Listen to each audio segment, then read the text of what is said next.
India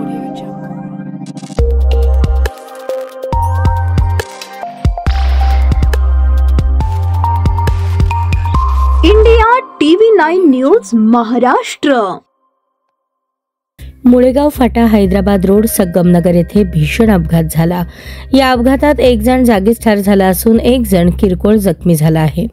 मैताचे नाव दुब्बराजम नरसय्या गोस्की वय 79 राहणार कुमारस्वामीनगर शेळगी सोलापूर असे असून मैताचा नातू दिनेश श्रीनिवास गोस्की वय 15 हा बचावला असून दोघे जण जुना विडी घरकुल वरून शेळगीकडे जाण्यासाठी मुळेगाव क्रॉस रोड वरून आपली MAT MH 13H8221 या टू व्हीलर वरून रस्ता पार करत होते। हैदराबाद कडून सोलापूरच्या दिशेने जात असलेल्या हटकेश्वर या सिमेंट कंपनीची MH12 MV 1277 या क्रमांकाच्या गाडीने भरधाव वेगाने येत उडवले। घटनास्थळी बघ्यांची गर्दी जमा झाली।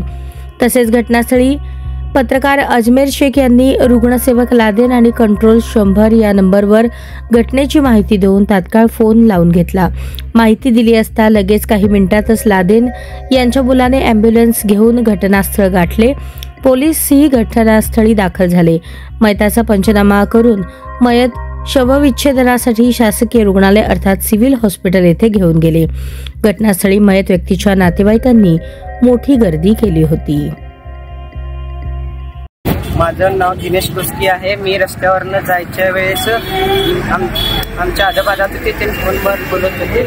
मग आम्ही जायच्या वेळेस मग तिने येऊन धडकले। मी उडी मारून वाचलो होतो। कुठला राहणार कुठलाच मित्रनगर कुणी कोण चालला होता असं जाणार जायला म्हणजे तुम्ही रस्ता पार करत होतो का? पार करायला क्रॉसिंग चालू होता म्हणजे रस्ता पार करत असताना जिना उडवला त्या गाडीवरती तू पण सोबत होता का? म्हणजे मग तुला कुठं लागलं नाही? गाडी कोण चालवत होता? आमच्या आजोबा। आजोबा तू मागे बसला होता मग तुला काय झालं नाही? ठीक आहे।